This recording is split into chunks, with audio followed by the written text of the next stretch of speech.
What if the gray hair appearing after 50 is not something you have to cover accept or fight with chemicals, but something that quietly fades when one specific vitamin is restored at the cellular level? In medicine, we don't see gray hair as a cosmetic problem, but as a biological signal. And when that signal points to a single missing nutrient, the idea that gray hair is permanent suddenly becomes far less certain than most women have been led to believe. As Dr. Eliza Hart, a board-certified obstetrician and gynecologist with over 15 years of experience in women's health and hormonal wellness, I want to address the question so many women ask quietly, but rarely hear. Answered clearly, is there really one vitamin that can help reduce gray hair naturally without dyes or harsh chemicals? In many women, after 50, gray hair does not appear all at once, but accelerates when the body no longer has what it needs to support pigment production from within. And this is where a single missing vitamin often becomes the turning point. If you care about science-based guidance for women after 50, make sure to subscribe and comment the country you're watching from, so I can see how far this information is reaching around the world. Watch until the end because I have one small but important surprise related to this topic. And now, let's begin by looking at why gray hair starts appearing faster after 50. 1. Why hair turns gray faster after 50 yet. If gray hair seemed to arrive slowly when you were younger, but suddenly began spreading much faster after 50, that shift is rarely random, and it is not simply a matter of getting older overnight. What many women experience at this stage of life is a biological acceleration, where systems that once worked quietly in the background begin to lose efficiency at the same time, creating visible changes that feel abrupt, even though they have been developing for years. Every strand of hair grows from a follicle that depends on a delicate internal balance to maintain color, and after midlife, that balance becomes harder to sustain. Hormonal transitions around menopause play an important role because estrogen supports circulation, cellular repair, and nutrient delivery to tissues that renew themselves quickly, including the cells responsible for hair pigment. When estrogen levels decline, blood flow to the scalp subtly decreases, oxidative stress rises, and the metabolic environment within the hair follicle becomes less supportive of pigment production. The result is not an instant loss of color, but a gradual weakening of the system that keeps hair dark. Inside each follicle are melanocytes, the specialized cells that produce melanin, the pigment that gives hair its natural shade. Contrary to what many people believe, these cells do not simply disappear once gray hair appears. In clinical observation, especially in women who notice rapid graying over a few years rather than decades, melanocytes often remain present but functionally impaired. They slow down, produce less pigment, and eventually appear silent, not because they are dead, but because the internal conditions they rely on are no longer optimal. This is why gray hair after 50 often follows a recognizable pattern, beginning at the temples or roots and spreading unevenly rather than uniformly. It reflects a system under strain rather than a switch being turned off permanently. The scalp, like the rest of the body, becomes more sensitive to internal deficiencies, reduced absorption, and subtle metabolic changes that may not cause pain or obvious illness, yet still alter how tissues behave. Understanding this distinction is essential because when gray hair is driven by weakened cellular support rather than irreversible damage, it opens the door to a very different conversation about what can be influenced and what cannot. With that foundation in mind, the next step is to look closely at one internal factor that directly affects how these pigment-producing cells function and why it becomes increasingly critical after 50. 2. The role of vitamin B12 in hair pigmentation. What most women never realize is that hair color does not fade simply because time passes, but because a microscopic production line inside the hair follicle begins to stall, often quietly and without warning. Long before gray becomes visible in the mirror, the cells responsible for pigment are already struggling to keep up with the demands placed on them. And one nutrient plays a far more central role in this process than it is usually given credit for: Vitamin B12 is not a beauty vitamin, and it is rarely discussed in conversations about hair color, yet, at the cellular level, it is deeply involved in how pigment-producing cells survive, divide, and function. Melanocytes are among the most metabolically active cells in the body, meaning they require a steady supply of nutrients to maintain DNA synthesis and normal cellular turnover. B12 acts as a critical cofactor in these processes, supporting the replication and repair mechanisms that allow melanocytes to continue producing melanin with consistency and depth. When B12 availability declines, these cells do not fail dramatically, but gradually lose efficiency, producing lighter pigment or stopping altogether. In women over 50, this vulnerability becomes more pronounced because the body's ability to absorb and utilize B12 often weakens at the same time hormonal support is declining. Even when dietary intake appears adequate, cellular delivery may no longer meet the needs of tissues that renew themselves rapidly, including hair follicles. Over time, melanocytes begin operating in a state of shortage where survival takes priority over optimal pigment production. This is why gray hair associated with B12 insufficiency often appears uneven, subtle at first, and concentrated at the roots, where new growth reflects the current internal environment most clearly. Clinically, this pattern tells us something important. When gray hair emerges quickly rather than gradually, it often signals a functional slowdown rather than permanent loss. Melanocytes may still be present, but they are working with limited resources, unable to sustain normal melanin output. Restoring the missing element does not recolor existing gray strands, yet it can change what grows next because new hair is formed under different biological conditions. Recognizing B12 as a driver of pigment biology rather than a general energy nutrient reframes gray hair as a potential indicator of internal imbalance. To understand why this specific deficiency becomes so widespread after 50, especially in women who believe they are eating well, we need to examine how aging alters absorption, metabolism, and nutritional availability in subtle but powerful ways. 3. Why vitamin B12 deficiency is so common in women over 50. One of the most overlooked reasons gray hair accelerates after 50 is not a sudden failure of the body, but a gradual breakdown in how nutrients are absorbed, processed, and delivered to cells that depend on constant renewal. Many women are genuinely surprised to learn this because on the surface, their diet may look balanced. Their blood work may appear within range, and yet the tissues that rely on rapid cell turnover, including hair follicles, begin to show clear signs of internal shortage. As we age, the digestive system changes in ways that are subtle but biologically meaningful. Stomach acid production naturally declines, and with it, the body's ability to release vitamin B12 from food proteins. At the same time, production of intrinsic factor, a protein required to absorb B12 in the small intestine, also decreases. This means that even women who continue eating fish, eggs, or dairy may only absorb a fraction of the B12 they once did. Over years, this creates a slow, silent deficit that rarely causes immediate symptoms, but gradually affects systems that are most sensitive to nutrient availability. Medication use after 50 further compounds the problem. Drugs commonly prescribed for blood sugar control, acid reflux, or chronic digestive discomfort can interfere with B12 absorption without ever being labeled as a nutritional risk.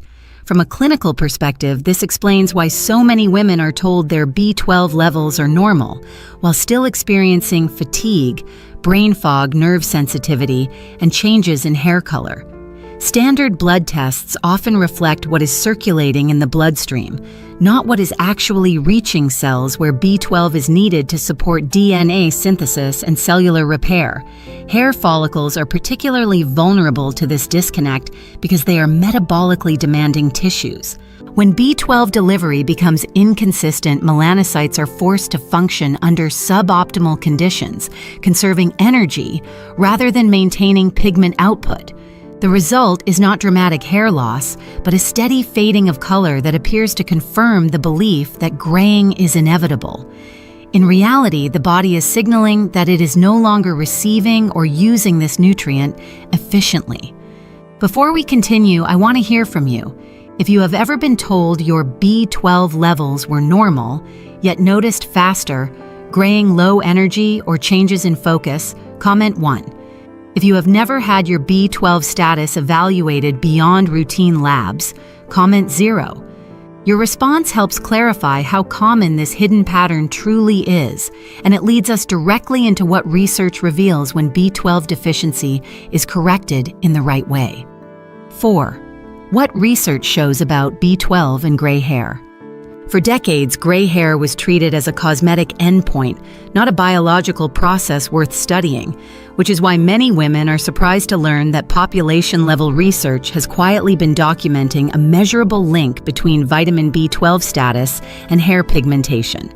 When researchers began comparing aging patterns across different groups, they noticed that hair color did not fade at the same rate in everyone, even among people of similar age and genetic background, and nutritional markers repeatedly emerged as one of the strongest differentiators.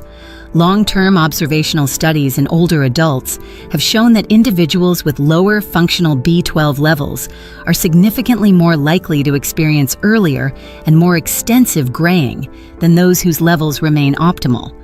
What makes these findings particularly compelling is that the difference is not limited to extreme deficiency. Even people whose B12 values fall within the lower end of the so-called normal range tend to show accelerated pigment loss, suggesting that hair follicles require a higher threshold of support than is often recognized in routine medical care. Intervention data adds another layer to this picture. In studies where older adults with confirmed B12 insufficiency were supplemented appropriately and followed over time, a meaningful subset showed visible changes in new hair growth after several months.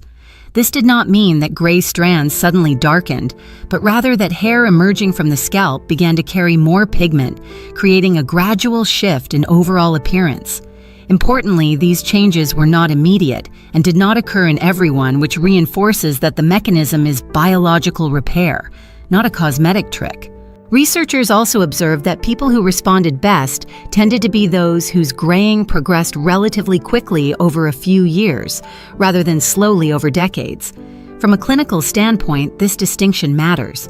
Rapid graying often reflects a functional disruption where melanocytes are still present, but underperforming, while very slow, age-long graying is more likely associated with cumulative cellular loss. This helps explain why some women notice darker roots or mixed tones when nutritional balance improves, while others see little change. What this body of research ultimately challenges is the assumption that gray hair is a single, uniform process.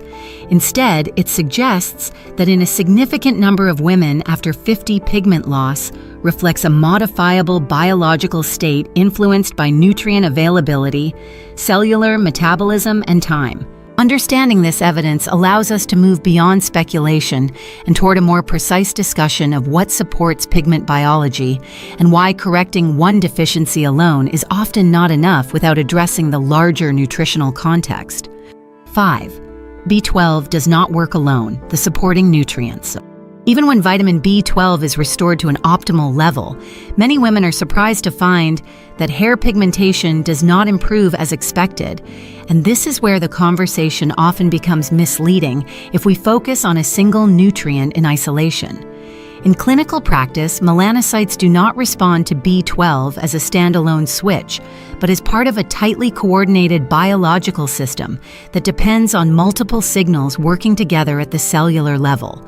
When one piece of that system is missing, the entire process of pigment production remains fragile even if B12 itself appears sufficient. One of the most critical partners in this process is copper, a trace mineral that rarely receives attention unless deficiency becomes severe. Copper is required to activate tyrosinase, the key enzyme melanocytes use to convert raw materials into melanin. Without adequate copper, melanocytes may be present and metabolically active, yet unable to complete the final steps of pigment synthesis. This imbalance is especially common in women who take zinc supplements for immunity or skin health, because zinc and copper compete for absorption. Over time, high zinc intake can quietly suppress copper levels, creating a bottleneck that limits pigment production even when B12 is restored. Folate, also known as vitamin B9, forms another essential layer of support. Folate works in tandem with B12 in DNA synthesis and cellular replication, particularly in tissues that renew themselves quickly. Hair follicles fall squarely into this category. When folate intake is inadequate, melanocytes struggle to maintain normal turnover and repair, making them less responsive to improvements in B12 status. This interaction explains why some women see limited results from supplementation until dietary patterns are adjusted to support both nutrients simultaneously. A third, often overlooked factor involves oxidative stress within the hair follicle. As we age, hydrogen peroxide accumulates naturally in the scalp and can interfere with pigment formation by bleaching melanin from within. The body relies on enzymes such as catalase to neutralize this process, but catalase activity tends to decline with age. While catalase itself cannot be supplemented directly, its activity is influenced by overall nutritional status and the availability of plant-based compounds that support antioxidant defenses. When these elements are viewed together, it becomes clear that gray hair is rarely the result of a single failure. It reflects a system under strain where multiple supports have weakened gradually. Restoring B12 is often the first visible step, but lasting change depends on whether the surrounding nutritional environment allows melanocytes to function fully rather than merely survive. With this broader framework in place, the next question becomes, what outcomes are biologically realistic once these systems are supported? And what expectations should be adjusted to match how hair actually renews itself over time? 6. What results are realistic for women over 50? One of the most important shifts women need to make before beginning any natural approach to gray hair is letting go of the expectation that pigment behaves like makeup, responding instantly or reversing what is already grown.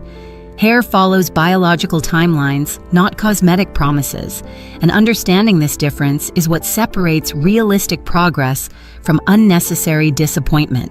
When women believe gray hair should darken overnight, they often miss the subtle but meaningful changes that indicate the body is responding in the way it is designed to. Hair that has already turned gray or white does not regain pigment, because once a strand emerges from the scalp, it is biologically inactive.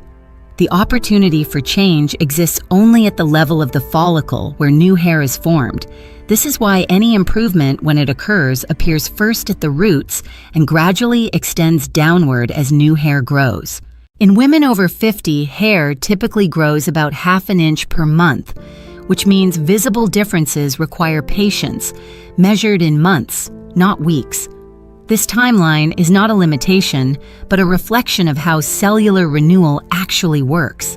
What many women notice first is not a dramatic return to their original color, but a softening of contrast. New growth may appear darker than expected, less starkly white, or more blended with surrounding strands. Over time, this often creates a salt and pepper appearance rather than uniform gray, a pattern that suggests melanocytes are producing pigment again, though not yet at full capacity. Clinically, this is a positive sign because it indicates functional recovery rather than complete cellular loss.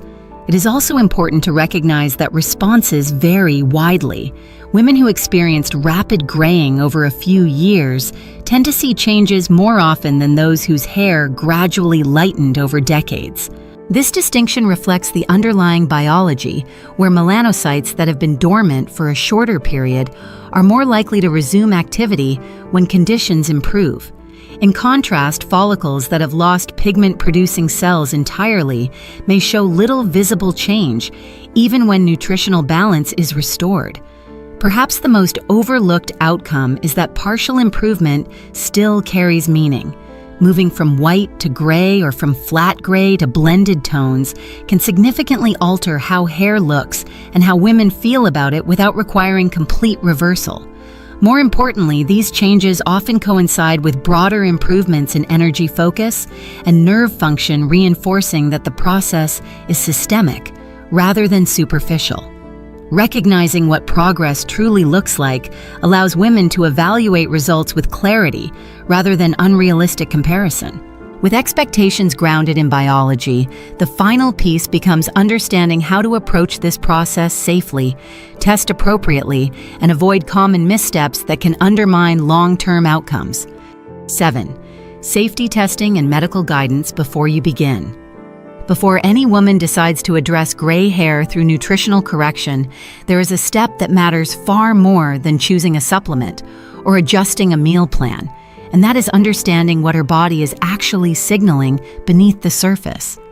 Gray hair can reflect deficiency, but it can also coexist with other metabolic or absorption issues that require a more careful approach, especially after 50, when the margin for error becomes smaller. This is why safety and proper testing are not optional details, but foundational to whether the effort leads to meaningful change or quiet frustration. One of the most common mistakes I see in clinical settings is relying solely on standard serum vitamin B12 tests. While these tests can be useful, they often measure what is circulating in the blood rather than what is being used effectively inside cells. A woman may be told her B12 is normal, yet still experience signs of functional deficiency because the vitamin is not reaching tissues where it is needed, including the nervous system and hair follicles. More precise markers such as methylmalonic acid and homocysteine provide a clearer picture of whether B12-dependent processes are actually supported at the cellular level. Equally important is recognizing individual risk factors that can alter how the body responds.